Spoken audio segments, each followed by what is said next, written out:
Hey guys, what's up? Welcome back to the channel. It's Cynicalex. This is update number 2 for the day, and today we've got the updated part 2 patch notes for the Fantastic Four Epic Quest. Yes, you heard it right. It's an epic quest. I'm really hype about this. I want to say thank you before we get started to everybody who was in the live stream on Twitch a couple hours ago. It was amazing. There were like 1,500 people there, so many gift subs, so many fantastic, generous people, so many laughs. And you know, just all the support is really appreciated, and it just makes me so happy to see so many of you in the community showing up, you know, whether we're on one website or another. So thank you so much for that. Thank you to you. On to the actual patch notes. There's not a lot here in terms of, well, there's basically nothing in terms of game modes except for the epic quest. Of course, you know, when there's an epic quest, there's going to be new dungeons, there's going to be new dialogue, there's going to be new interactions between characters, possibly some new ways to farm material, whether it's Black Antimatter and Chaos Nornstones from the deluxe quests, or possibly tier 3 materials. We'll have to wait and see. But we have new characters, and the kind of titular or the main character for the epic quest is Mr. Fantastic. So it's not Silver Surfer, it's not Doctor Doom, it's Mr. Fantastic. It's Mr. Beard himself, and his beard is rocking hard. And he's a pretty crazy character from the looks of it. Spoiler, he's also getting his tier 3.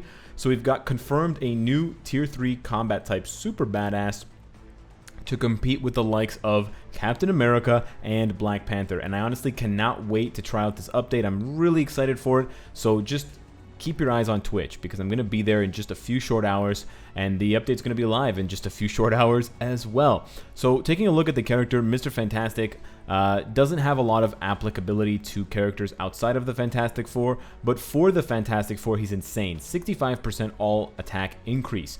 This is very reminiscent of Deadpool, where he doesn't apply his leadership very well to others, but for himself and a few others, it's insane. Now for Deadpool, it's only Deadpool, but his is an all attack, all defense, recover rate, all speed, I think. So it's a bit more balanced, but this is crazy. 65% all increase. He's also got a flat fizz reduction of 30% at tier 1. At tier 2, he can get an additional 35% when he gets hit, so that stacks up to 65%. And that can just be every 10 seconds. So he can basically be running around with the 65% damage reduction. Now, of course, getting hit is still going to take damage, and he doesn't have any native healing, so you don't actually want to get hit. He's not really a tank. He doesn't have any healing like Wolverine or Deadpool, but it's still pretty nice to see that he has that, and it should make him harder to kill the closer he gets to his death. The other kind of bummer thing is that he doesn't have any super armor or guard break immunity, so even though the CTP of Refinement might seem nice on him for the heal to kind of synergize with Elastic Skin and Shock Absorption, it doesn't appear to have much synergy, because he'll still be lacking guard break, and then he's just going to get, you know, penetrated and stun locked basically, or kind of guard break locked ad nauseum from someone like Quicksilver. But it's cool to see a combat type with a lot of defenses. Additionally, he has stuns on every single skill, which is pretty wild. He's got a V-pad move where you can move it around with a guard hit. He's got a buff, a self buff on his 4th skill, and then he's got an immunity skill with penetration and ignore dodge. So he's got some really nice skills. The cooldown is really nice. I think he's going to be possibly the easier meta for combat hero for the day to take over for Captain America once he gets to tier 3. But I mean, getting him to tier 3 might be difficult, so I'm not going to hold my breath on that, but I'm excited to see, and his tier 3 skill does look really cool. Then his wife, Invisible Woman, aka Sue Storm Richards, pretty exciting character, not necessarily based on her leadership. Her leadership's pretty bad. She is the deluxe character, so she is purchased the same way as Magneto and Psylocke. You got to pay 6,600 crystals, and then you unlock a whole bunch of extra stuff. She has the same passive as not Miles Morales, Spider-Man 2099, so that should be exciting. That may make her good for PvP, but she's blast instead of speed, and she doesn't have as much, or she doesn't have the same kinds of debuffs as Spider-Man 2099, so we'll have to see. She has guaranteed crit rate, but no guaranteed dodge, so that might make it harder to keep her alive, unlike Spider-Man 2099. But she does have a bind, 5 seconds of charm. and another 3-second bind. So she does have some. She has self buffs. She has a damage proc buff in addition to 5 seconds, 10 seconds, or no, just 5 seconds of immunity. Just 5 seconds of immunity. And then she has penetration. So far we're seeing a lot of meta skills on all of the characters. It's hard to say whether they're going to be meta themselves, but they are getting a lot of the meta abilities like charm, like penetration, immunity, things like that. Moving on to Human Torch, he's free. He's going to be selector friendly, so you can use biometric selectors from Shadowland, from login events, and you can also get him from the Epic Quest. His leadership looks amazing. That stacks up to 75% if it goes up by 12.5 every single time, so that's basically the best, possibly second best if you compare Ghost Panther, but that's kind of unfair, but it's amazing. Very, very good leadership, and it's self-buffing. His other passive is pretty good. He has a lot of dodge, I should say. I was surprised about that. 50% flat dodge, and then another 20% guaranteed dodge as a blast type. Not many blast types have guaranteed dodge, so it'll be very interesting to see if he can make some extra noise, because he has the advantage against combat types. Combat types are not usually equipped with ignore dodge because they're usually taking on, they're not usually taking on speed types, and they have the advantage against speed types. So it'll be interesting to see how he plays as a dodgy blast type. He seems to be offensive oriented. He's got all defense down up to -50, which is possibly fantastic. This is also using manual controls, so you can move it around like Strife or Gambit's skills. He's got immunity for 5 seconds as well. He's got another fat buff on his 5th skill with a 5% HP recovery and penetration. And if you watch the Facebook live stream, holy shit, the animation for Supernova is amazing, and it fills the whole screen. So that's very exciting. I think Johnny might be the sleeper or the dark horse of this update, but we're going to have to keep an eye on that. And then the Thing, also a free character. You can get him from the Epic Quest, but you can also get him from biometric selectors, which is nice. 10% all defense stacking up to 60% is the same as Blue Marvel, doesn't have any impact in the game, but he also applies a Fantastic Four buff at tier 2 to the whole Fantastic Four as long as they're on his team. Let's say Reed and Johnny. They get a 40% attack buff, and they get super armor. So that's pretty insane. Keep in mind there's a nice synergy with the Thing and Reed. Reed as the leadership and Thing as the secondary character, so that he can apply a 105% all attack buff and super armor to Reed, so that Reed doesn't get guard broken during Extreme Alliance battle. Keep that in mind. And then you can just bring along Valkyrie as the third. It also has some interactions with Reflect. We'll have to see how that plays out in PvP. But he himself has a 50% damage reduction, which is nice.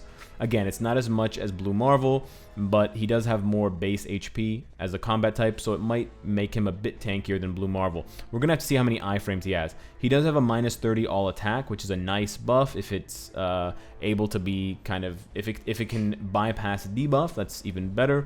He also has Fracture on a couple of his skills, 3 of them actually, and then he has a chance to miss and some immunity. I'm going to have to keep track of Ground Kick. If the chance to miss goes up past 40%, let's say to 80%, and if the immunity goes up to 5 or 6 seconds, he could be a good character as well in some kind of niche situation, particularly PvP. We have a brand new character, super surprising. This character is debuting in Marvel Future Fight and in the comics, and this is a character by the name of Victorious. This is kind of like Dr. Doom's apprentice, and it's a girl, so brand new original character. That's the 4th female original character from Marvel Future Fight, by the way, if you've been keeping track, and she is available from the Epic Quest as a shifter. So just like Colossus is available from the Deadpool Epic Quest as a shifter, you can get like 3 shifter bows per day, or you can get her from the biometric subscription, so she can be paid for, but you can also get her for free with a few months of grinding. Pretty insane leadership, 60% all attack, and then if you're using Dr. Doom, he gets an additional, I don't know if it's 5% or if it's 30%, so this could be insane. This could be like a 90% increase. I don't know how crazy this gets, because this could be a level 1 or level, I don't know. So we'll have to wait and see, but she seems like the #1 leadership for Dr. Doom, but still good for all other characters, because that 10% might go up to 60%, which is just wild. And then she has a 10% increase to all allies buff, which is nice. Wasp has that on her new uniform.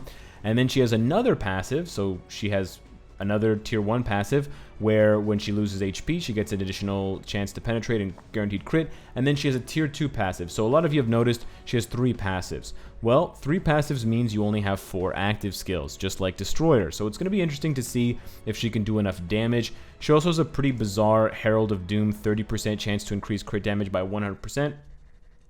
It's unclear whether this 100% increase can go over the cap. If it can go over the cap, she could be an insane character. If it can't go over the cap, she's a really awkward character, and I don't know why you would do this. So it's a bit of a weird situation. Additionally, her skills deal damage as a percentage of her HP. So yeah, we've never seen a character like this before. She's brand new in a ton of different ways. She removes elasticity, which I don't know what that is. What does that do to Reed Richards? Does that immobilize him? She has crazy buffs to herself.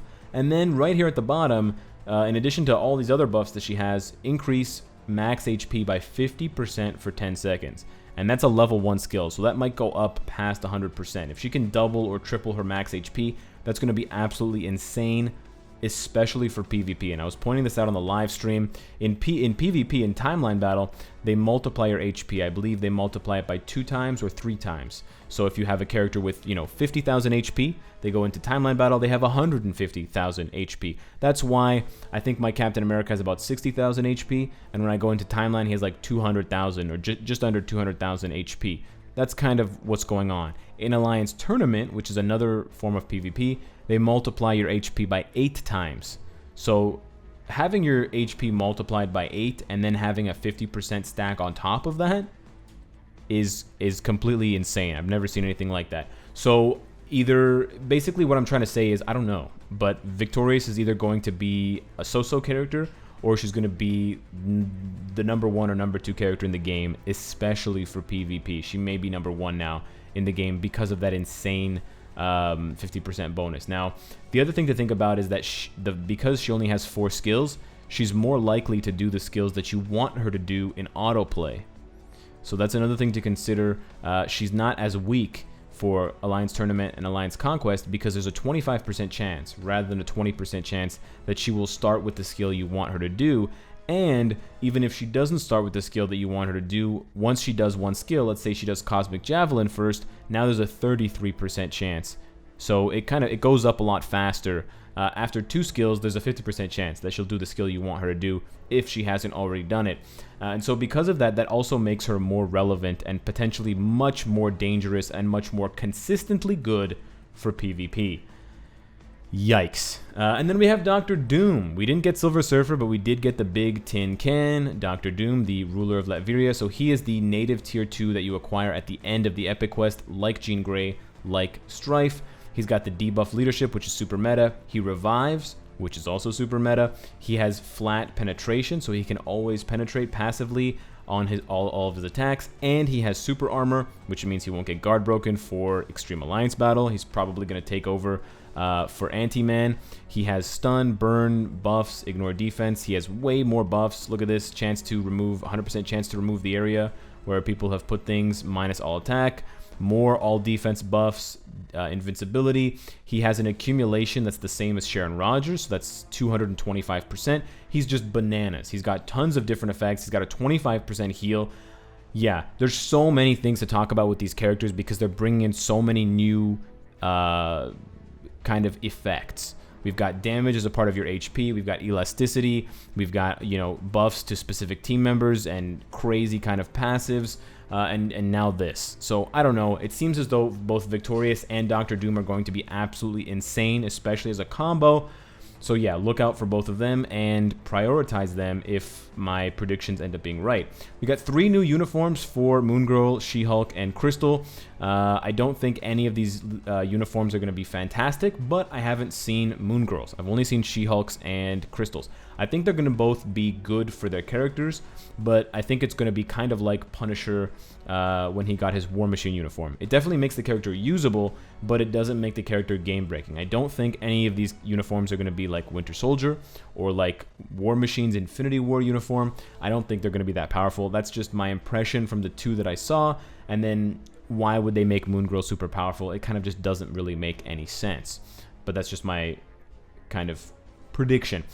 We also have level 70 for all these characters. We have Reed Richards tier 3 skill, which looks super cool. It's like a 1,000 punches straight in front of him, kind of stretching out like that.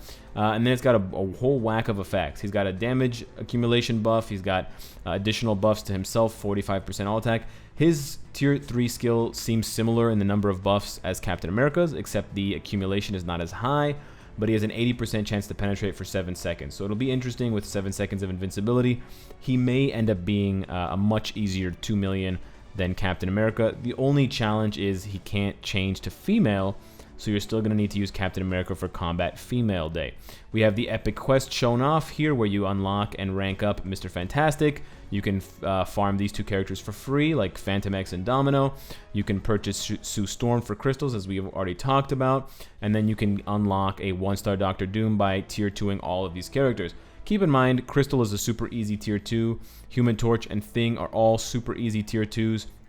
She-Hulk is not that hard anymore because you can get her from, I believe, the Honor shop, the Honor token shop, or the Chaos token shop.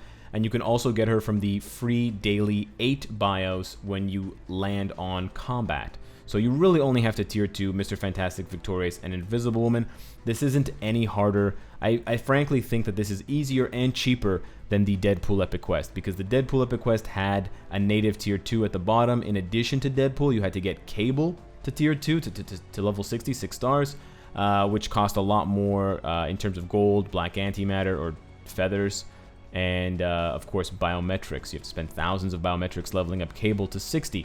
And then they have new things added to the Epic Quest, which is really cool. So if you just play the Epic Quest normally, you'll unlock additional kind of items that are related to the Epic Quest. So for example, in the Deadpool Epic Quest, you have things like the submachine gun that Deadpool uses, Cable's gene, a katana that Deadpool uses, or a time traveling device. And then once you collect those things by completing a certain number of missions, and once you've collected all of them, you can kind of trade them in for a reward. Now, we'll have to see how valuable those rewards are, but it's a really awesome passive way to earn additional rewards just by going back and playing the Epic Quest. And these are available even if you have already finished the Epic Quest. So if you're like me, if you farm the Messy Friends quest for free bios, if you farm the tracking missions or the Mutual Enemy or Veiled Secret for extra feathers or extra bios for X-Men for future uniforms, Justice for Storm, you're going to get extra rewards for free. So I like free stuff. That's pretty dope. That's all they have for the update. I'm sure there's going to be 1 or 2 extra things snuck in that they don't add to the patch notes. They love to kind of surprise us with 1 or 2 things. Even if it's not huge, it's going to be something. So keep your eyes peeled for that. Keep your eyes peeled while you're on twitch.tv/Cynicalex, because I'm going to be going live in about 5 hours for the update. So definitely do not miss that. It's going to be insane. It's going to be even better than it was a couple hours ago, and that was insane. So don't miss it. Subscribe if you enjoy the content and you want to support me. And of course, if you like what you see, I hope to see you tonight. Take care.